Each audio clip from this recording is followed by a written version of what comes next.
នេះគឺបងប្អូនអំពូមីនៅពេលនេះខ្ញុំមានក្បាច់ឆាប់ក្រានមកក្បាច់ដែលចង់ធ្វើបទបង្ហាញជូនក្បាច់នោះគឺក្បាច់ដែលហាត់ប្រាណដើម្បីកុំឲ្យឈឺចង្កេះក្បាច់នេះដែរបាទ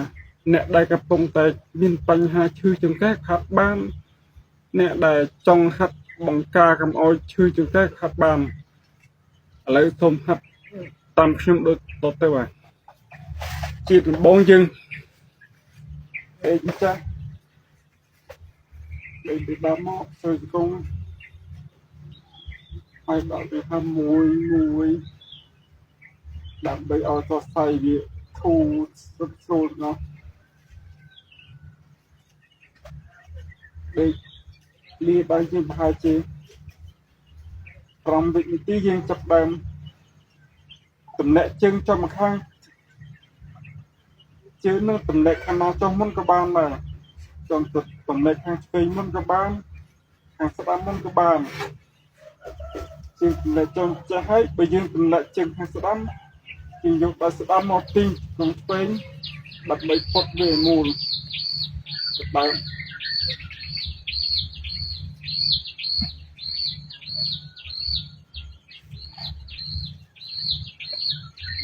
បាទពុតអញ្ចឹងតាមដែលអាចធ្វើបានហើយទឹកពុតទុកវិញយូរតិចទៅប្រហែលជាតាមដែលធ្វើបានតុងជា1នាទីទៅក៏បានដែរនិយាយទៅពុតបានក៏បានឲ្យធ្វើបានយើងពុតចឹងហើយយើងប្រឡែងវិញយើងដាក់ដូរខាងម្ដងណាពុតចេះ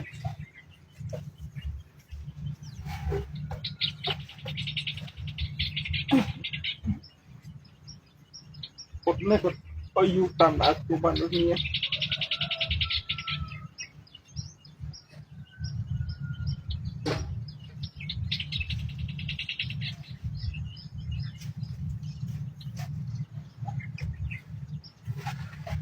បាទពុតវិញហើយ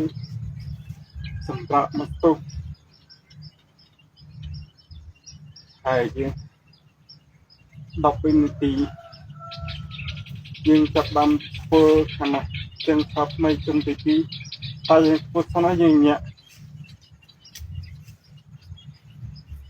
ធ្វើចេះមក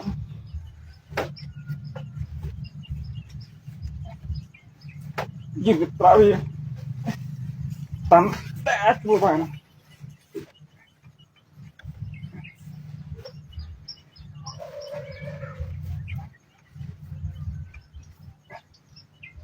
បាទដូច្នេះហើយខាងណាម្ដង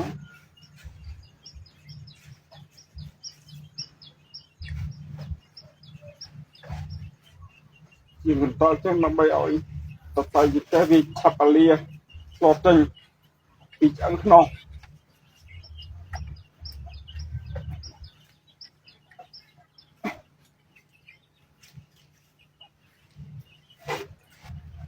បាទ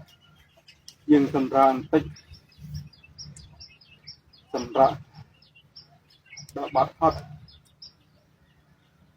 ហើយយើងចូលដល់ក្បាច់ទី2បាត់ទី2គឺយើងអង្គុយ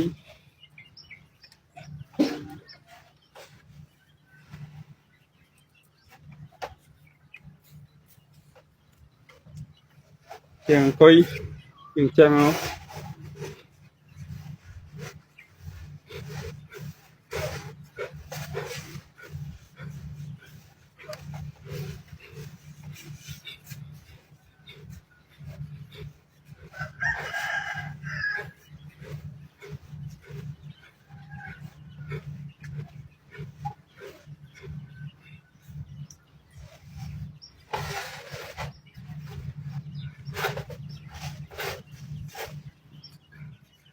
បាទដើម្បី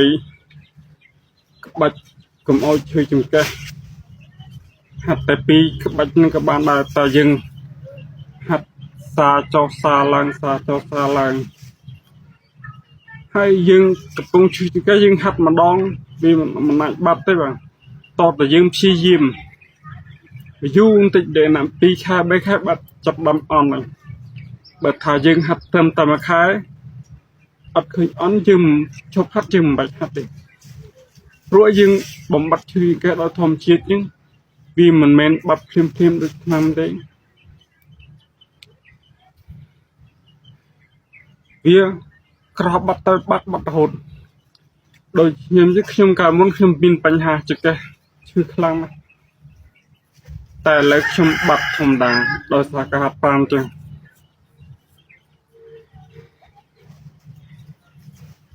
ហើយវីដេអូនឹងខ្ញុំមានដំណឹងទេក្បាច់ហាត់ប្រាណចាំវីដេអូក្រោយខ្ញុំនឹងបង្ហាញជូនអំពីក្បាច់សម្រុកបាពូឈឺចង្កេះហាត់តាមគេមិនកាត់តែហាត់តាមក្បាច់ខ្ញុំអត់កើតគឺសក់បាពូដូចនេះបាទគុណបានលី